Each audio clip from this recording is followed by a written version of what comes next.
नमस्कार दोस्तों, स्वागत है आप लोगों का फिर से परम एजुकेशन पॉइंट चैनल के अंदर। आज के हम इस वीडियो के अंदर हम मॉडर्न हिस्ट्री के टॉप 15 पीआईक्यूज करने वाले हैं। आप लोगों ने मॉडर्न हिस्ट्री काफी डिटेल में पढ़ रखी होगी, अपने क्वेश्चंस के अंदर आपने सेल्फ स्टडी कर रखी होगी। अब टाइम है आपका क्विक रिविजन का। एक और चीज आपको बताने वाला हूँ कि मेरी शकल आपको दिख नहीं रही होगी, मेरा फेस आपको दिख नहीं रहा होगा ढंग से, क्योंकि मैंने लाइटिंग जानबूझ के कम की है। कारण ये है क्योंकि जो पीछे का बैकग्राउंड है हमारे बोर्ड का वो है व्हाइट। जैसे मैं ज्यादा लाइट चलाता हूँ तो क्या होता है, रिफ्लेक्शंस आते हैं और जिसकी वजह से जो लिखा हुआ है वो आपको ढंग से दिखता नहीं है। ठीक है, मेरे फेस से क्या लेने देना, मैं दिखूं या ना दिखूं उससे कुछ फर्क नहीं पड़ना चाहिए। आपको फर्क पड़ना चाहिए कि जो पीछे लिखा हुआ है और जो मैं लिखूंगा वो आपको दिख रहा है या नहीं दिख रहा। ठीक है ना, तो इस चीज को लेके टेंशन मत लेना, पीछे वाला ढंग से दिखना चाहिए। तो क्वेश्चन नंबर फर्स्ट स्टार्ट करते हैं, जो कि बीपीएससी, झारखंड पीसीएस और आईएएस के अंदर पूछा जा चुका है। पढ़िए, consider following statement, the first session of Indian National Congress was held in Calcutta. तो क्या बोल रखा है कि जो पहला इंडियन नेशनल कांग्रेस का जो फर्स्ट सेशन हुआ था वो कलकत्ता में हुआ था। First statement. सेकंड स्टेटमेंट क्या बोल रहा है, the second session of Indian National Congress was held under the presidentialship of Dadabhai Naoroji. और third, the Indian National Congress and the Muslim League was held their sessions at Lucknow in 1916 and concluded the Lucknow Pact। तो ये question काफी important है, INC से related है। इस question को करेंगे 2 मिनट बाद। मैं आपको थोड़ा सा फैक्चुअल चीज बता देता हूँ आईएनसी से रिलेटेड, इंडियन नेशनल कांग्रेस से रिलेटेड। ठीक है, तो यहाँ पे स्टार्ट करते हैं हम इंडियन नेशनल कांग्रेस मतलब आईएनसी। तो आपको कुछ फैक्चुअल चीज बताने वाला हूँ, आपको ये चीज पता ही होना चाहिए। ठीक है, तो सबसे पहली बात कि फाउंड कहाँ हुआ था। ठीक है, सबसे पहला फाउंड, ठीक है, फाउंडेड बाय, तो ध्यान रखना एओ हुम के द्वारा। किसके द्वारा आईएनसी को स्टार्ट किया था, मतलब फाउंडेड किया गया था एओ हुम्स के द्वारा। कब? इन 1885। पहला पॉइंट आपको ये याद होना चाहिए।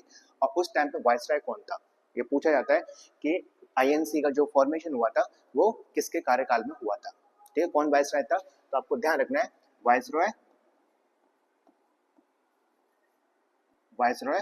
कौन थे? डफरिन।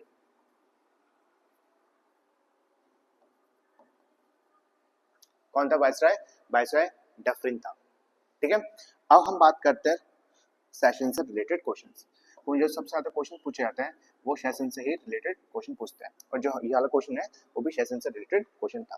तो ध्यान रखना, आईएनसी किसके द्वारा फाउंड की गई थी? एओ हुम्स के द्वारा 885 में। कौन था उस टाइम पे वाइसरॉय? तो वाइसरॉय था डफरिन। ठीक है, अब बात करते हैं हम सेशंस की। तो आपको जो फर्स्ट के 4 सेशंस है वो इंपॉर्टेंट है, आपको याद होने चाहिए। क्रोनोलॉजिकल ऑर्डर में पूछा जाता है कि फर्स्ट मतलब क्रोनोलॉजिकल ऑर्डर में पूछा जाएगा कि ये वाला सेशन कब हुआ था, ये वाला सेशन कब हुआ था। तो स्टार्ट करता हूं मैं, आपको फर्स्ट सेशन बताता हूं, फिर उसके बाद सेकंड, थर्ड, फिर फोर्थ सेशन। ठीक है, इसको याद करने के लिए एक छोटी सी ट्रिक है। और ट्रिक क्या है?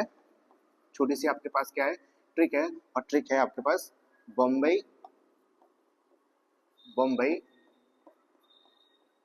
कॉलेज से एमए किया।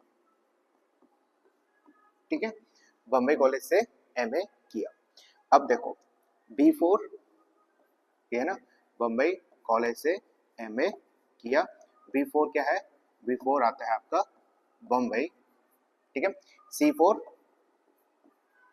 कलकत्ता, फिर आता है M4 मद्रास, फिर A4 इलाहाबाद।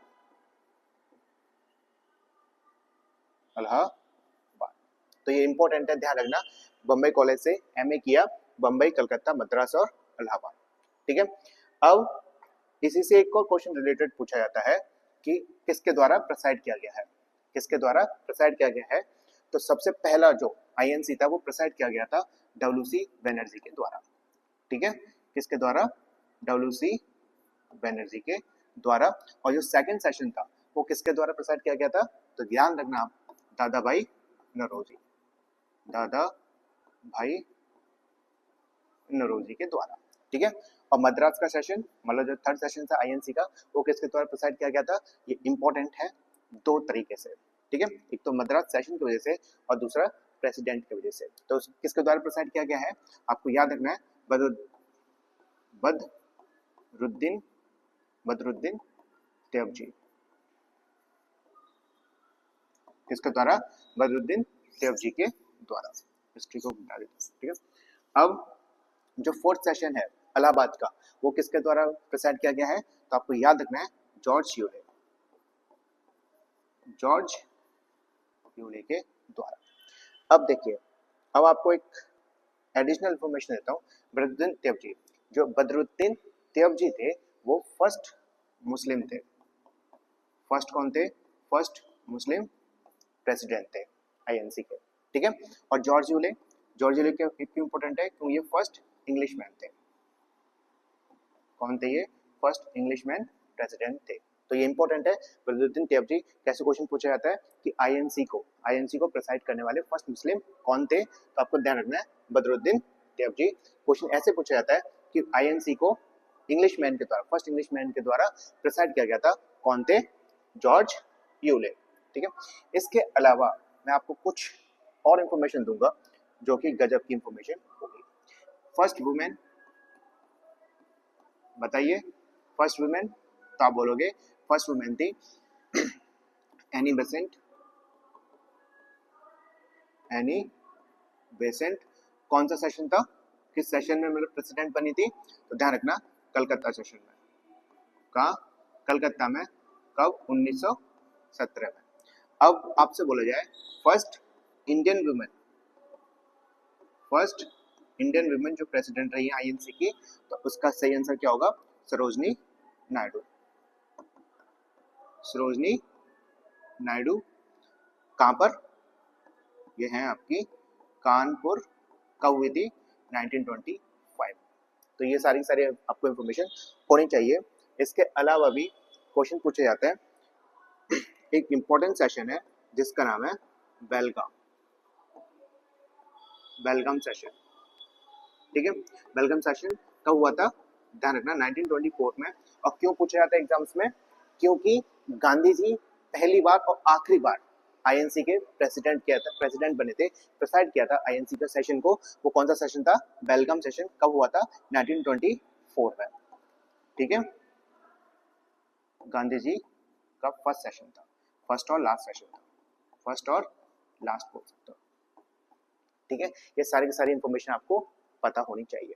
और भी कई सारे सेशंस हैं, जैसे कराची सेशन, ठीक है। कराची सेशन कब हुआ था, 1931, और किसके द्वारा किया गया था, वल्लभ भाई पटेल। और दो और सेशंस हैं जो बार बार आपसे पूछा जाता है, एक हरिपुरा और त्रिपुरा का। हरिपुरा 1938 में, त्रिपुरा 1939 में। किसके द्वारा किया गया था, सुभाष चंद्र बोस जी के द्वारा। तो आपको ये सारी की सारी इंफॉर्मेशन आपको पता होनी चाहिए, ठीक है। इसको करते हैं अब इरेज। अब हम क्वेश्चन की तरफ पढ़ते हैं, मतलब फर्स्ट क्वेश्चन फिर से करते हैं। तो देखिए क्या बोल रखा है फर्स्ट क्वेश्चन के अंदर। हाँ, फर्स्ट स्टेटमेंट पढ़ो। The first session of the Indian National Congress was held in Calcutta. क्या कलकत्ता में हुई थी, आप बोलोगे नहीं कलकत्ता में नहीं हुई थी। तो मैंने आपको क्या ट्रिक बताई थी, बम्बई कॉलेज से एमए किया, ठीक है। तो पहला बम्बई में हुई थी, कलकत्ता में नहीं हुई थी, तो आप बोलोगे यहाँ पर बम्बई, ठीक है। तो पहला स्टेटमेंट रॉन्ग हो जाता है। सेकंड स्टेटमेंट क्या है, the second session of the Indian National Congress was held under the presidentialship of Dadabhai Naoroji. तो मैंने बोला था यस, दादाभाई नौरोजी के द्वारा ही सेकंड आईएनसी के प्रेसिडेंट बने थे। प्रेसिडेंशियलशिप उन्हीं के हाथ में थी, दादाभाई नौरोजी के हाथ में। और कहां पर हुई है, ये हुई आपकी कलकत्ता में। कहां हुई थी, कलकत्ता में, ठीक है। थर्ड स्टेटमेंट क्या है, तो सेकंड स्टेटमेंट सही है। Third statement, both Indian National Congress and Muslim League held their sessions at Lucknow in 1960 concluded the Lucknow pact. तो ये एकदम सही है। अगर आपसे ये क्वेश्चन पूछा जाए कि लखनऊ पैक्ट या लखनऊ सेशन किसके द्वारा प्रेसाइड किया गया है, किसके द्वारा प्रेसाइड किया गया है, तो आपका सही आंसर होना चाहिए अंबिका चरण मजूमदार, ठीक है। तो ध्यान रखना 1916 का जो सेशन था वो किसके द्वारा प्रेसाइड किया गया था, अंबिका चरण मजूमदार के द्वारा। और लखनऊ पैक्ट को जो सबसे बड़ा हाथ था ठीक है, लखनऊ पैक्ट का वो किस किस का था, एनी बेसेंट और बाल गंगाधर तिलक, ये इंपॉर्टेंट है।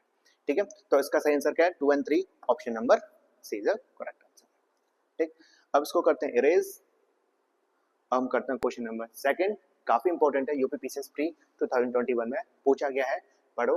Arrange the following events chronologically, पहला vernacular press act, Rowlatt act, ban on sati और वुड डिस्पैच। ठीक है, अब मैं इससे रिलेटेड आपको क्वेश्चंस बताने वाला हूँ कि किस तरीके से, मतलब जैसे रोलेट वर्नाकुलर प्रेस एक्ट है, रोलेट एक्ट है, इससे रिलेटेड कैसे क्वेश्चंस आपके एग्जाम्स में पूछे जाते हैं। ठीक है, किस टाइप के क्वेश्चंस आपके एग्जाम्स में फ्रेम किए जाते हैं। तो यहाँ पर हम सबसे पहले करेंगे वर्नाकुलर प्रेस एक्ट को, किसको, पहले वाले को, वर्नाकुलर प्रेस एक्ट के बारे में आपको कुछ फैक्चुअल इंफॉर्मेशन देने वाला हूँ। तो सबसे पहले स्टार्ट करते हैं कि भाई साहब इसको किसके द्वारा इंट्रोड्यूस, किसके द्वारा किया गया था। ठीक है, किसके द्वारा इंट्रोड्यूस किया गया था और कब किया गया था। ठीक, तो ध्यान रखना कब किया गया था, तो इसका सही आंसर है कब किया गया था, इन लिख दो, इन कब किया गया था, तो आप बोलोगे 1878 में, और किसके द्वारा, बाय किसके द्वारा, ये इंपॉर्टेंट है, तो लॉर्ड लिटन के द्वारा। ठीक है, तो ध्यान रखना वर्नाकुलर प्रेस एक्ट इंट्रोड्यूस कब हुआ था, 1878 में, और किसके द्वारा, लॉर्ड लिटन के द्वारा। आपको ये इंफॉर्मेशन पता होनी चाहिए, और इसके साथ साथ आपको ये पता होना चाहिए किसके द्वारा रिपेल किया गया था, या फिर चलो पहले इसको भी देता हूँ, किसके द्वारा एबोलिश, किसके द्वारा किया गया था, तो ध्यान रखना लॉर्ड रिपन के द्वारा, किसके द्वारा, लॉर्ड रिपन के द्वारा इसको एबोलिश किया गया था। तीसरा क्या पता होना चाहिए आपको कि आल्सो नोन एज, इस एक्ट को दूसरा नाम क्या है। ठीक है, तो इसका दूसरा नाम है आपका गैगिंग एक्ट, गैगिंग एक्ट के नाम से भी इसको जाना जाता। ठीक है, तो also known as gagging act abolish किसके द्वारा किया गया था, लॉर्ड रिपन के द्वारा, इंट्रोड्यूस किसके द्वारा किया गया था, लॉर्ड लिटन के द्वारा 1878 में। और एक और क्वेश्चन है इससे रिलेटेड पूछा जाता है कि कौन सी पत्रिका थी या कौन सा न्यूज़पेपर थी जो कि वर्नाकुलर प्रेस एक्ट के रिस्ट्रिक्शंस को बचने के लिए इंग्लिश में कन्वर्ट हो गया था। ठीक है, तो देखो वो कौन थी, वो कौन से न्यूज़पेपर था, तो ध्यान रखना अमृता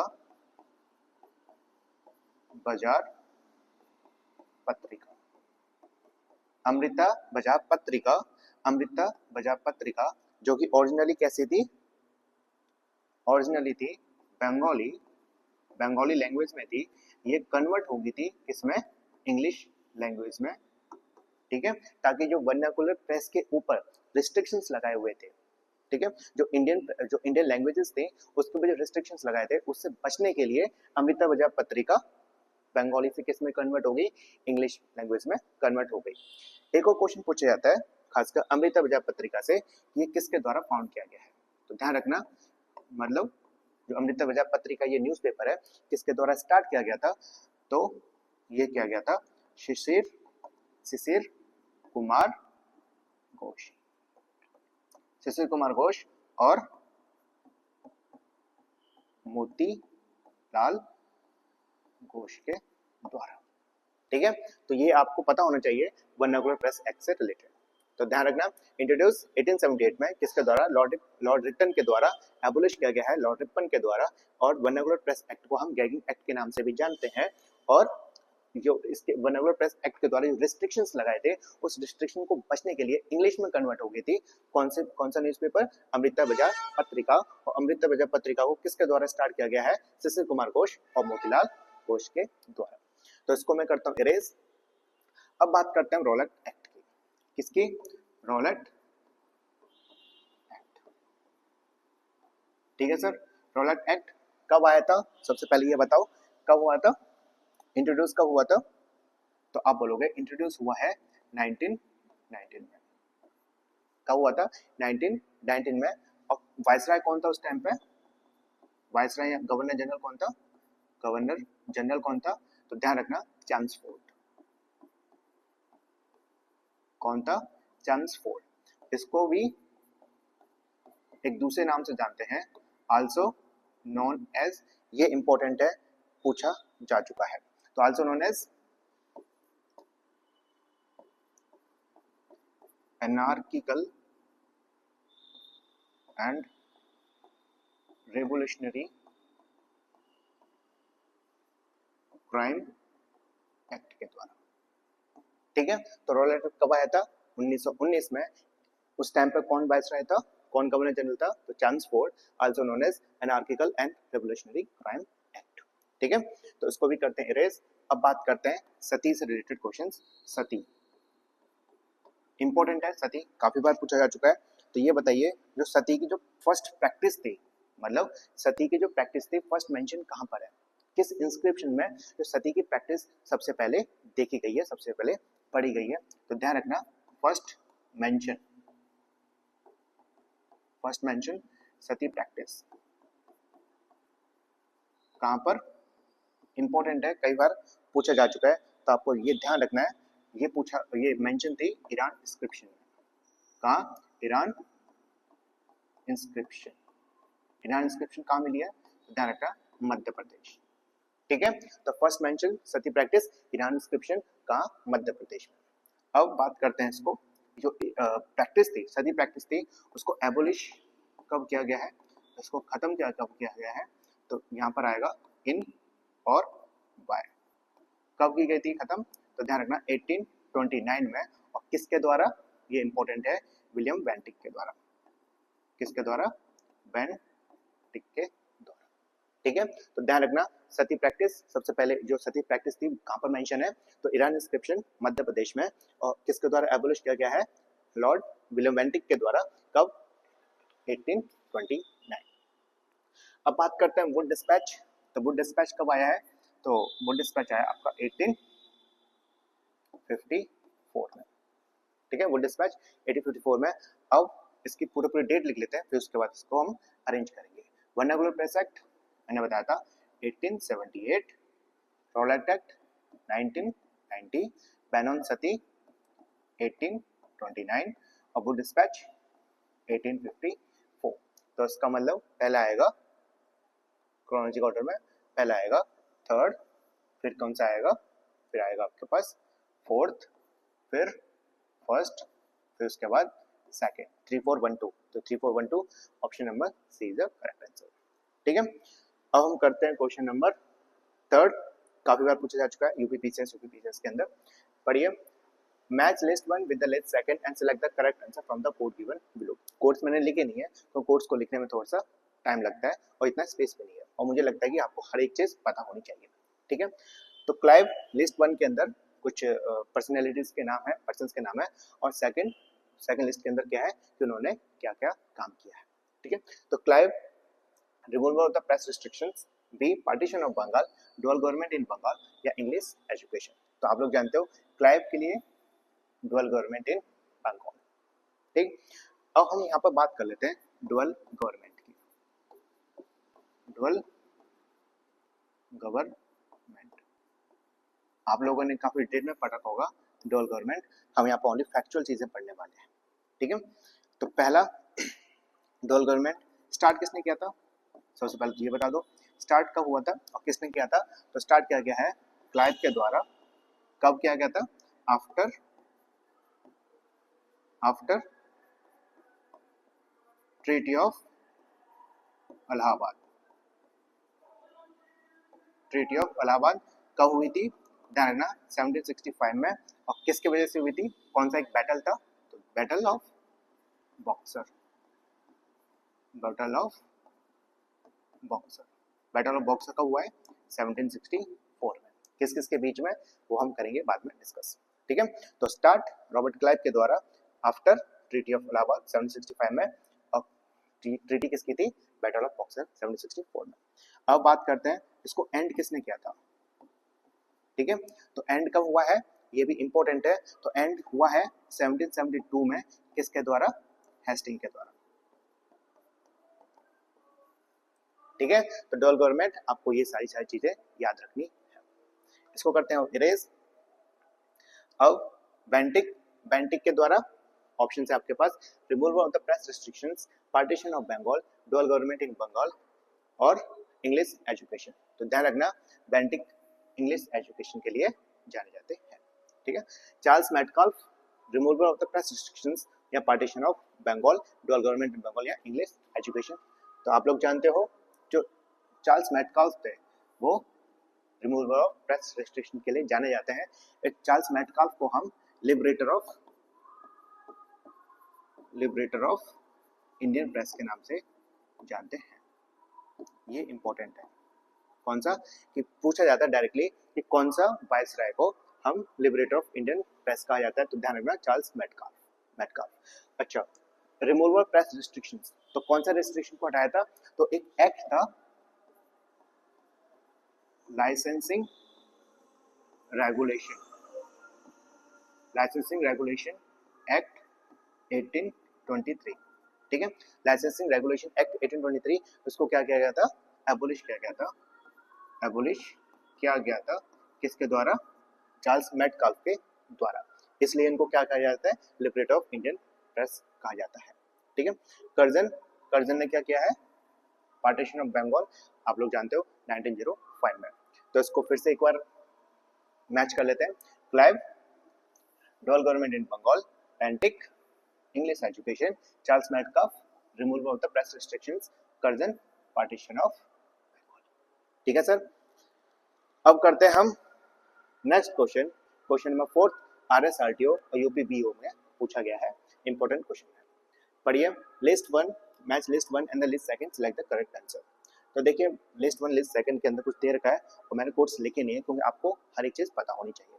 तो लिस्ट 1 के अंदर कुछ कॉन्स्पिरेंसी है, रेड्स है और पार्टी है, और लिस्ट सेकंड के अंदर पर्सनैलिटीज के नाम है।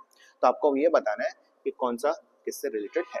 तो चित्तागोंग आर्मोरी रेड, लाला हरदयाल से, भगत सिंह, सूर्यसेन या राम प्रसाद बिस्मिल। तो ध्यान रखना जो चित्तागोंग आर्मोरी रेड है वो कब? सूर्यसेन के द्वारा की गई थी। कब की गई थी? ये इंपॉर्टेंट है, तो ध्यान रखिएगा 1930 में। कब? 1930। कहां पर? बंगाल में। ठीक है, तो चित्तागोंग आर्मोरी रेड 1930 बंगाल, किसके द्वारा? सूर्यसेन के द्वारा। अब बात करते हैं काकोरी कॉन्स्पिरेंसी। तो ऑप्शन है आपके पास लाला हरदयाल, भगत सिंह, सूर्यसेन, राम प्रसाद बिस्मिल। तो काकोरी कॉन्स्पिरेंसी राम प्रसाद बिस्मिल। अब हम कुछ फैक्चुअल चीज पढ़ लेते हैं। काकोरी कॉन्स्पिरेंसी केस कब हुआ था? तो ये हुआ है आपका 1925 में, पहला पॉइंट। दूसरा पॉइंट क्या याद रखना है? कहां पर? लखनऊ। जो तीसरा पॉइंट है वो काफी इंपॉर्टेंट है। कैसे क्वेश्चन पूछा जाता है कि काकोरी कॉन्स्पिरेंसी केस में किस किस पर्सनैलिटी को, किस किस लोगों को क्या हुआ था? डेथ सेंटेंस मिला था, हैंगिंग किया गया था, उनको मारा गया। तो ये इंपॉर्टेंट है। पहला थे राम प्रसाद बिस्मिल, दूसरे थे राजेंद्र लाहिरी, तीसरे रोशन सिंह, और चौथे हैं अशफाकुल्ला खान। ठीक है, तो ध्यान रखना है काकोरी कॉन्स्पिरेंसी में किस किस को डेथ सेंटेंस मिला था? राम प्रसाद बिस्मिल, राजेंद्र लाहिरी, रोशन सिंह और अशफाकुल्ला खान। कब हुआ था? 1925 में, और कहां पर? लखनऊ में। ठीक है, ये सारे इंपॉर्टेंट पॉइंट्स है। अब बात करते हैं लाहौर कॉन्स्पिरेंसी में किसके साथ रिलेटेड है? लाला हरदयाल या भगत सिंह। तो उसका सही आंसर है भगत सिंह। कब हुई थी लाहौर कॉन्स्पिरेंसी में? 1928 में। ठीक है, ध्यान रखना लाहौर कॉन्स्पिरेंसी में क्या होता कि भगत सिंह और उनके दोस्तों के द्वारा किसी एक को मारने गए थे, मतलब एक ऑफिसर को मारने गए थे, ब्रिटिश ऑफिसर को मारने गए थे, जिसका नाम था जेम्स स्कॉट। क्या नाम था? जेम्स स्कॉट था। लेकिन जेम्स स्कॉट के बदले और दूसरा आदमी मर गया जिसका नाम था जेपी सॉन्डर। ठीक है, तो ये इंपॉर्टेंट है, पूछा जाता है लाहौर कॉन्स्पिरेसी केस में किसको मारने के लिए गए थे? जेम्स स्कॉट को मारने के लिए गए थे, लेकिन गलती से कौन मर गया? जेपी सॉन्डर मर गया। ठीक है, तीसरा पॉइंट क्या याद रखना है कि लाहौर कॉन्स्पिरेसी केस में किन किन व्यक्तियों को फांसी की सजा दी गई थी। ये इंपॉर्टेंट है, काफी बार पूछा गया है। तो ध्यान रखना 1931 में मार्च 1931 में 3 लोगों को फांसी दी गई थी लाहौरी कॉन्स्पिरेसी केस में। पहले थे भगत सिंह, पहले कौन थे? भगत सिंह। दूसरे थे राजगुरु, और तीसरे कौन थे? सुखदेव। ठीक है। तो ध्यान रखना Lahore conspiracy case 1928, James Scotts को मारने के लिए गए थे भगत सिंह और उसके कुछ साथियां, लेकिन गलती से कौन मर गया? JP Sonder. ये इंपॉर्टेंट है, पूछा जाता है कि लाहौर कॉन्स्पिरेसी केस में किसका मर्डर हुआ था, कौन खत्म हुए थे? तो जेपी सॉन्डर। और तीसरा क्वेश्चन कैसे बनता है कि लाहौर कॉन्स्पिरेसी केस में किस किस को फांसी दी गई थी? तो भगत सिंह, राजगुरु और सुखदेव। ठीक है, इसको करते हैं फिरेज। अब लास्ट है हमारा गदर पार्टी। तो गदर पार्टी कहां पर एस्टैब्लिश हुई है? ध्यान रखना, यूएस में। कब? 1930 में। किसके द्वारा? लाला हरदयाल। ठीक है, इसको करते हैं इरेज। एक बार जल्दी जल्दी से कर लेते हैं। Chittagong armoury raid, Surya Sen. Kakori conspiracy case, Ramprasad Bismil. Lahore conspiracy, Bhagat Singh. और गदर पार्टी, लाला हरदयाल। ठीक है, हम करते हैं क्वेश्चन नंबर 5। बीपी के अंदर पूछा जा चुका है, मतलब बिहार पीएससी प्री 2018 के अंदर, काफी इंपॉर्टेंट है। तो क्वेश्चन पढ़ते हैं। मैच द फॉलोइंग, वही कोर्स मैंने लिखे नहीं है, आप लोगों को हर एक चीज पता होनी चाहिए। तो पहला है प्रार्थना समाज। आपको ये बताना है कि प्रार्थना समाज किसके द्वारा स्टैब्लिश किया गया है, किसके द्वारा फाउंड किया गया है। ठीक है, तो प्रार्थना समाज, ऑप्शन है आपके पास 4। स्वामी विवेकानंद, फिर आत्माराम पादुरंग, तीसरे हैं सर सैयद अहमद खान, चौथे हैं ज्योतिबा फुले। ठीक है, तो प्रार्थना समाज किसके द्वारा स्टार्ट किया गया है? ध्यान रखना, आत्माराम पादुरंग के द्वारा। कब किया गया था? ये इंपॉर्टेंट है, ध्यान रखना 1867 में। कब? 1867 में आत्माराम पादुरंग के द्वारा स्टैब्लिश की गई है। फिर दूसरी बात करते हैं, रामकृष्ण मिशन। कब रामकृष्ण मिशन स्टार्ट किया गया था? 1897 में। किसके द्वारा? स्वामी विवेकानंद जी के द्वारा। फिर तीसरा है सत्यशोधक समाज। सत्यशोधक समाज किसके द्वारा स्टैब्लिश किया गया है और कब किया गया था? तो ये किया गया था 1873 में। किसके द्वारा? ज्योतिबा फूले के द्वारा। एक और क्वेश्चन पूछा जाता है रिलेटेड टू ज्योतिबा फूले कि ज्योतिबा फूले की एक फेमस बुक है, उसका नाम क्या है? तो ज्योतिबा फूले के द्वारा एक बहुत ही फेमस बुक का नाम है, जिसका नाम है गुलामगिरी।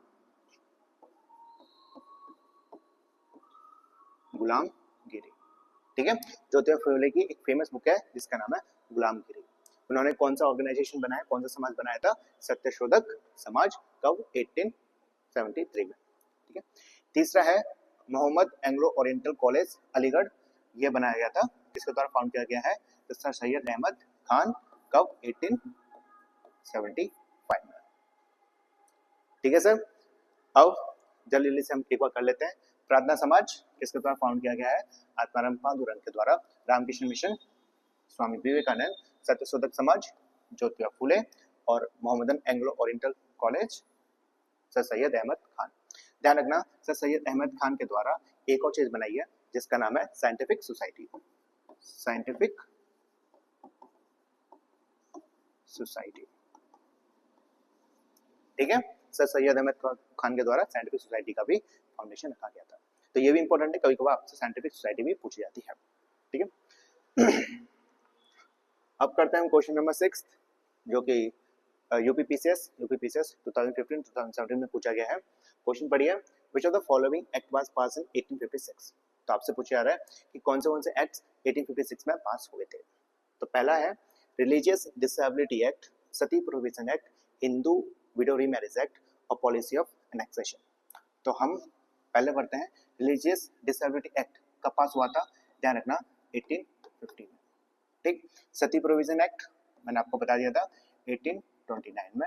फिर तीसरा है हिंदू विडो रीमैरिज एक्ट, तो एकदम सही है 1856। और policy of annexation 1856। Policy of annexation को खत्म किया गया था 1856 में, लेकिन ऑप्शंस के अकॉर्डिंग हमें 3 और 4 सही है, तो ऑप्शन सी 3 एंड 4। ठीक है, तो ध्यान रखना, रिलीजियस डिसेबिलिटी एक्ट 1850 में, sati provision act 1829, Hindu widow remarriage act 1856 और पॉलिसी ऑफ एनेक्सेशन 1856। अब करते हैं क्वेश्चन नंबर, अरे कहाँ चले गए भाई इतना क्वेश्चन, चलो ठीक है। क्वेश्चन नंबर 7 है, बस 9 लिखा हुआ है, कोई बात नहीं। एमपीपीसीएस प्री, यूपीपीसीएस और यूडीएलडीए के अंदर पूछा जा चुका है। क्वेश्चन पढ़ते हैं, what was the name of Indian who participate in all 3 round table conferences. तो आपको बताना है। अच्छा ये बताओ कितनी कॉन्फ्रेंसेस हुई थी? 3 राउंड टेबल कॉन्फ्रेंस 3 बार हुई है। और ऐसा कौन सा इंडियन है जो तीनों राउंड टेबल कॉन्फ्रेंसेस के अंदर पार्टिसिपेट किया है? तो ऑप्शन है आपके पास 4, बी आर अम्बेडकर, महात्मा गांधी, मोहम्मद अली जिन्ना या तेज बहादुर सप्रू। तो इसका सही आंसर है option number A, doctor Bhimrao Ambedkar. तो ध्यान रखिएगा, डॉक्टर भीमराव अम्बेडकर तीनों राउंड टेबल कॉन्फ्रेंसेस में पार्टिसिपेट किया था। तो पहली बात करते हैं फर्स्ट, सेकंड और थर्ड राउंड टेबल कॉन्फ्रेंस कब हुई थी, ये इंपॉर्टेंट है। तो फर्स्ट हुई है आपकी 1930 में, दूसरी राउंड टेबल कॉन्फ्रेंस 1931 के अंदर, और थर्ड कब हुई है 1932 में। तो ये इंपॉर्टेंट है सेकंड वाली। क्यों? क्योंकि एकमात्र मतलब 3 राउंड टेबल कॉन्फ्रेंसेस में only second round table conference में इंडियन नेशनल कांग्रेस ने पार्टिसिपेट किया था, आईएनसी ने पार्टिसिपेट किया है। आईएनसी मतलब गांधी जी के द्वारा पार्टिसिपेट किया है। ठीक है, तो ध्यान रखना, पूछा जाता है कि गांधी जी ने कौन सी राउंड टेबल कॉन्फ्रेंस में पार्टिसिपेट किया था। तो ध्यान रखिएगा, सेकंड राउंड टेबल कॉन्फ्रेंस कहाँ कब कब हुई थी? 1931। ठीक है, अब करते हैं क्वेश्चन नंबर 8। वो थोड़ा सा गलत हो गया। ठीक है, question number 8 UP PCS free और एमपी पीसीएस में पूछा जा चुका है।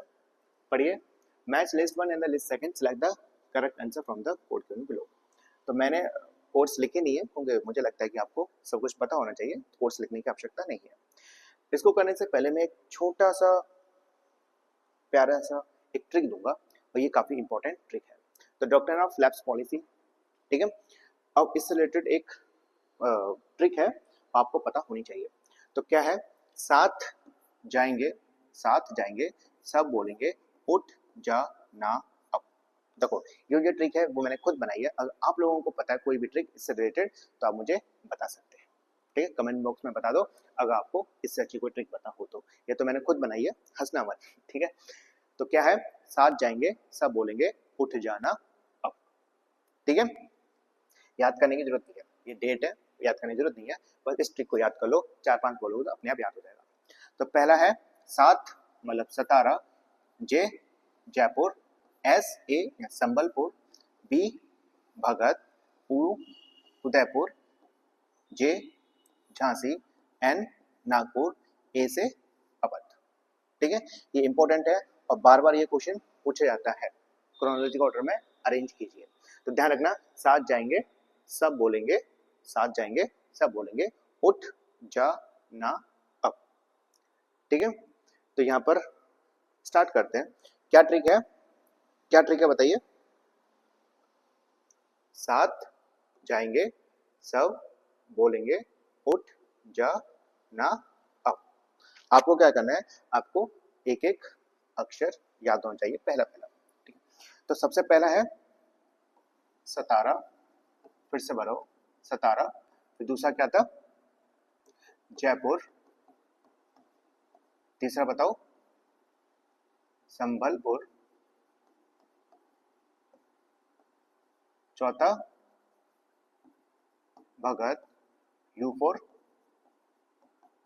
उदयपुर, जे झांसी, एन से नागपुर, ए से अवध।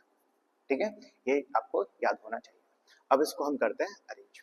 देखो सबसे पहले क्या आया? संबलपुर आया, सतारा, अवध या झांसी। तो सबसे पहले आया सतारा।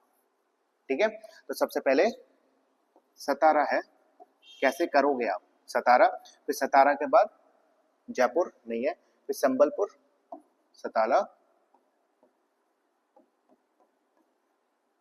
संबलपुर, फिर अवध या झांसी। तो देखो यहाँ पर पहले झांसी है फिर बाद में अवध है। पहले क्या आएगा? पहले आएगा झांसी, फिर उसके बाद अवध। ये हो गया। अब देखिए यहाँ पर इनको क्रोनोलॉजिकल ऑर्डर में लगाइए। तो सबसे पहले क्या आएगा? 1848 सतारा, 1848, फिर संबलपुर मतलब 1849, 1849, फिर सी से झांसी, झांसी 1854, अवध 1856। ठीक है, इस तरीके से आपको ऐसे क्वेश्चंस को सॉल्व करना है। तो क्या ट्रिक है? सब जाएंगे साथ बोलेंगे उठ जा ना अब। ठीक है, अगर आपको कोई अच्छी ट्रिक पता हो तो आप मुझे कमेंट करके बता सकते हो।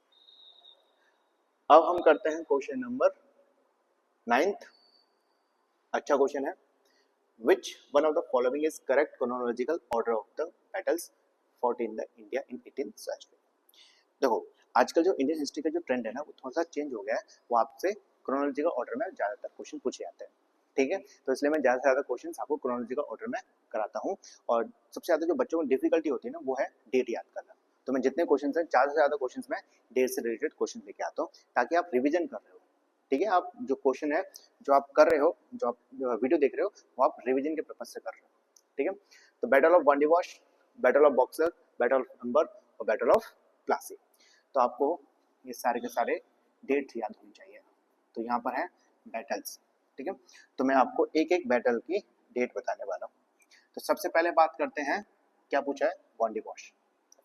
पहला है बॉन्डीवॉश। तो बताइए बैटल ऑफ बॉन्डीवॉश कब हुई है, तो आपको याद रखना है 1760 में। कहाँ, 1760 में। और किस किस के बीच में, ब्रिटिश और फ्रेंच के बीच में। दूसरा क्या है आपके पास, बैटल ऑफ बॉक्सर, ये इंपॉर्टेंट है, ठीक है। मैंने आपको पहले बोला था कि बैटल ऑफ बॉक्सर काफी इंपॉर्टेंट है, क्यों इंपॉर्टेंट है मैं आपको बताऊंगा। अच्छा, बैटल ऑफ बॉक्सर कब हुई है, ध्यान रखना 1764। एक क्वेश्चन ये पूछा जाता है बार बार कि बैटल ऑफ बॉक्सर कहाँ हुई थी, 1764 में, सॉरी कब हुई थी, 1764 में, और किस किस के बीच में हुई थी, तो ये इंपॉर्टेंट है, ठीक है। तो किस किस के बीच में हुई है, ब्रिटिश और इंडिया के बीच में हुई थी, इतना सबको पता है, लेकिन कौन कौन थे। तो आपसे पूछा जाता है हेक्टर मुनरो, कौन सा, Hector Munro, MUNRO, Hector Munro, जो कि ब्रिटिशर्स था। और इंडिया वाले कौन कौन थे, तो वो थे आपकी कंबाइंड फोर्स थे, कंबाइंड आर्मी थी, किस किस की, ये इंपॉर्टेंट है। तो ध्यान रखना, शाह आलम सेकंड पहला व्यक्ति, दूसरा मीर कासिम, और तीसरा कौन था, सुजा उद दौला, ठीक है। तो ध्यान रखना बैटल ऑफ बॉक्सर कब लड़ा गया है, 1864 में, किस किस के बीच में, हेक्टर मुनरो, और कंबाइंड आर्मी थी किस किस की, शाह आलम सेकंड, मीर कासिम और सुजा उद दौला की, ठीक है। इससे रिलेटेड एक क्वेश्चन पूछा जाता है कि कौन सी ट्रीटी हुई है, कौन सी ट्रीटी हुई है, ध्यान रखना ट्रीटी ऑफ इलाहाबाद। कौन सी, treaty of Allahabad. Treaty of Allahabad के बाद डुअल गवर्नमेंट स्टार्ट हो गया था, कहां पर, इन बंगाल, ये हम कर चुके हैं, ठीक है। तो ध्यान रखना बैटल ऑफ बॉक्सर 1764 किस किस के बीच में, Hector Munro, Shah Alam second, Mir Qasim और सुजा उद दौला। और इसकी ट्रीटी कौन सी हुई थी, ट्रीटी ऑफ इलाहाबाद कब हुई थी, ये बता दो, तो ये हुई थी 1765 में, ठीक है। ट्रीटी ऑफ इलाहाबाद के बाद बंगाल में डुअल गवर्नमेंट स्टार्ट हो गई थी, और मैं आपको डुअल गवर्नमेंट से रिलेटेड क्वेश्चन बता चुका हूँ, ठीक है। तीसरा बात करते हैं बैटल ऑफ अंबर। अब किसकी बात करते हैं, बैटल ऑफ अंबर, कहाँ लिखो भाई, यहाँ लिख देते हैं, है ना। बैटल ऑफ अंबर कब हुई है, ध्यान रखना ये हुई है 1749 में, ठीक है। अंबर कब हुई थी, 1749, किस किस के बीच में, वो ब्रिटिश और फ्रेंच के बीच में। अब बात करते हैं बैटल ऑफ प्लासी, यहाँ पर लिख देता हूँ। फोर्थ कौन सी है आपकी, प्लासी है, फोर्थ है आपकी प्लासी, ठीक है।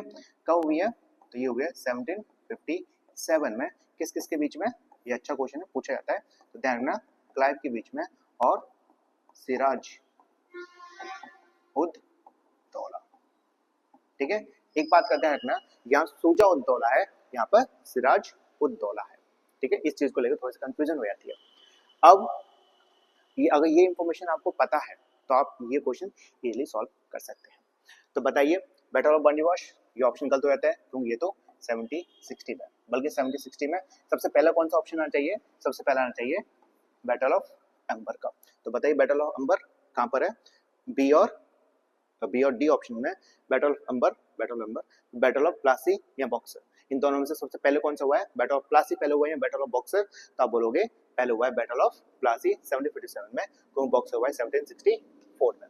1757 बैटल ऑफ प्लासी, तो option number B is the correct answer, ठीक है। एक बार करते हैं इसको रेज और जल्दी से हम कर लेते हैं। बैटल ऑफ अंबर बताइए, तो ये बोलोगे आप 1749, बैटल ऑफ प्लासी आप बोलोगे 1757, और बैटल ऑफ बंदीवाश 1760 के अंदर, बैटल ऑफ बॉक्सर 1764 में। ठीक है, ये सारी डेट आपको याद होनी चाहिए। अब करते हैं क्वेश्चन नंबर 10th, इंपॉर्टेंट है, यूपी पीसीएस प्री 2020 में पूछा गया, लेटेस्ट क्वेश्चन है, पढ़िए। Arrange the following in chronological order and select the correct answer from the code given below. ठीक है, वो ये क्रोनोलॉजिकल ऑर्डर में है। ठीक है, कोई बात नहीं, अच्छा क्वेश्चन है। डांडी मार्च, साइमन कमीशन, पूना पैक्ट और गांधी अरविंद पैक्ट। तो डांडी मार्च क्वेश्चन करने से पहले मैं आपको कुछ फैक्चुअल चीजें बता देता हूँ related to Dandi March. Important है, डांडी मार्च से क्वेश्चंस काफी बार पूछे गए हैं। ठीक है, तो हम यहाँ पर बात कर रहे हैं डांडी मार्च की। किसकी बात कर रहे हैं हम यहाँ पर? डांडी मार्च की बात कर रहे हैं। तो सबसे पहले ये बताइए कि डांडी मार्च पहले स्टार्ट कब हुई थी? तो ध्यान रखना, डांडी मार्च स्टार्ट हुई है 1930 के अंदर। कब स्टार्ट हुई है? 1930 के अंदर। किसके द्वारा की गई थी? तो ये की गई थी हमारे गांधी जी के द्वारा। कितने फॉलोवर्स थे? तो ध्यान रखना 78 फॉलोवर्स के साथ की गई थी। और कितना किलोमीटर था? तो 387 किलोमीटर इतनी मार्च की थी। कहां से कहां तक? तो ये हुई है फ्रॉम ले देता ना, समझ में आएगा, फ्रॉम साबरमती आश्रम टू कहां पर? डांडी। ठीक है, गुजरात में था। अब ये क्वेश्चन तो नॉर्मल से क्वेश्चन है, लेकिन इसके अलावा भी दो जगह पर मार्च हुई है। क्वेश्चन यहां से पूछा जाता है। सबसे ज्यादा क्वेश्चन कहां से पूछा जाता है? कि तमिलनाडु में भी एक सॉल्ट मार्च हुई है। कहां पर? तमिलनाडु में भी एक क्या हुई है? सॉल्ट मार्च हुई है। सॉल्ट की मार्च हुई थी मतलब सॉल्ट मार्च हुई थी, और किसके द्वारा की गई है और कहां से कहां तक थी, ये इंपॉर्टेंट है। तो ध्यान रखना, तमिलनाडु में किसके द्वारा की गई है? सी राजा गोपाली। ठीक है, सी राजा गोपालाचारी के द्वारा, और कहां से कहां तक, ये इंपॉर्टेंट है। ठीक है, तो ध्यान रखना, फ्रॉम, अच्छा से लिख देता हूं, त्रिचिनोपोली से लेके टू बेदारण्यम। कहां तक? बेदार। तो ध्यान रखना, तमिलनाडु में एक सॉल्ट मार्च हुई थी, किसके द्वारा ऑर्गेनाइज की गई थी? सी राजागोपालाचारी के द्वारा। कहां से कहां तक? त्रिचुनापोली से लेके बेदारण्यम तक। एक और मार्च हुई है, बता सकते हो कहां पर? तो ध्यान रखना, मालाबार में। कहां? मालाबार में। ये भी काफी बार पूछा गया है, तमिलनाडु पूछा गया है और साथ साथ मालाबार भी पूछा गया है, इंपॉर्टेंट है। तो मालाबार में किसके द्वारा मार्च की गई थी? तो ध्यान रखना, के कलप्पन के द्वारा। किसके द्वारा? के कलप्पन के द्वारा। कहां से कहां तक? तो ये इंपॉर्टेंट है, फ्रॉम कलिकत टू पय्यानूर। ठीक है, ये सारी इंफॉर्मेशन आपको पता होनी चाहिए। तो ध्यान रखना, दांडी मार्च 1930 में की गई थी, किसके द्वारा? गांधी के द्वारा। कितने फॉलोवर्स के साथ? 78 फॉलोवर्स के साथ। कितना किलोमीटर चले थे, कितना डिस्टेंस ट्रेवल किया था, कवर किया था? 387 किलोमीटर। कहां से कहां तक? साबरमती आश्रम से लेके दांडी तक। फिर तमिलनाडु में भी एक सॉल्ट मार्च हुई थी, किसके द्वारा की गई थी? श्री राजा गोपालाचारी के द्वारा। कहां से कहां तक? त्रिचुनापोली से लेके बेदारण्यम। फिर एक और मार्च हुई है मालाबार में, किसके द्वारा की गई थी? के कलप्पन के द्वारा। कहां से कहां तक? कलिकत से लेके पय्यानूर। ये इंफॉर्मेशन आपको पता होनी चाहिए। दूसरी बात करते हैं साइमन कमीशन। तो साइमन कमीशन कब आया है? तो ध्यान रखना, साइमन कमीशन आया है आपका 1828 में। और किसके द्वारा कराया गया है? अच्छा, इसको दूसरे के नाम से जाना जाता है ना, also known as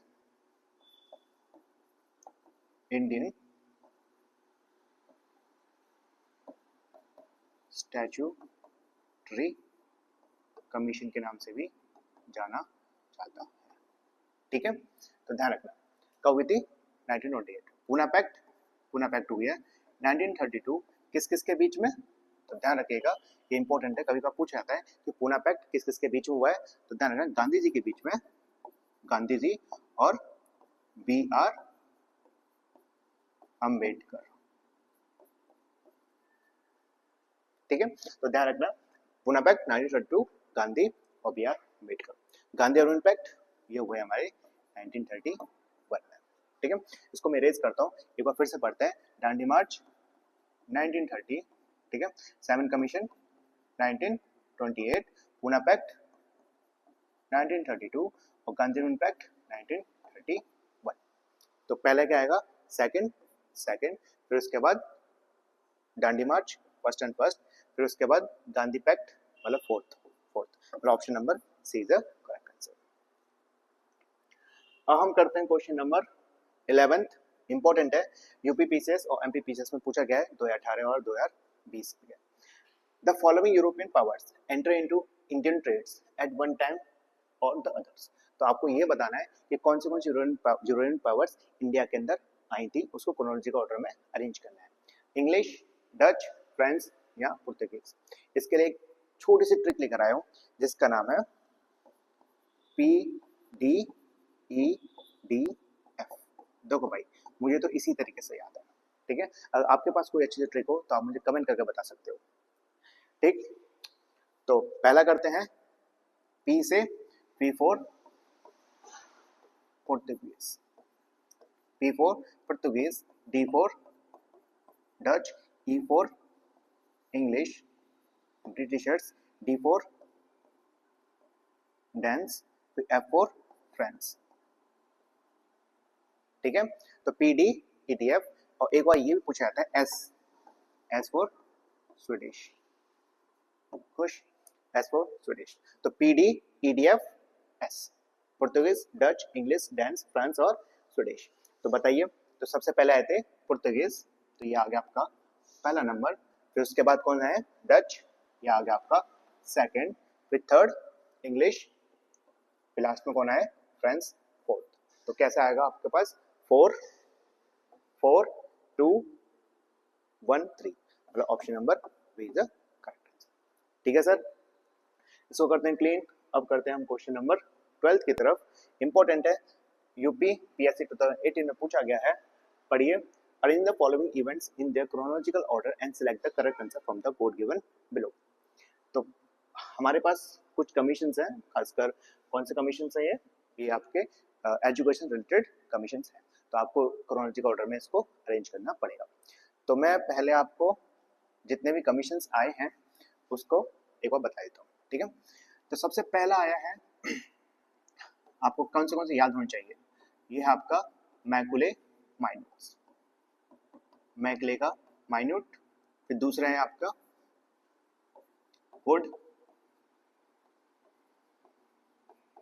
Wood dispatch, ठीक है। तीसरा हंटर कमीशन,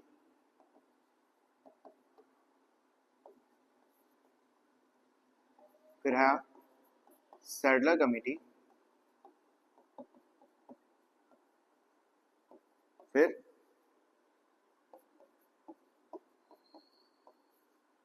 हार्टोंग कमेटी, फिर छठवां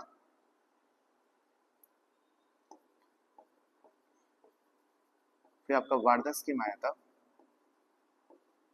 फिर लास्ट में क्या है, फिर एक और है सार्जेंट प्लान,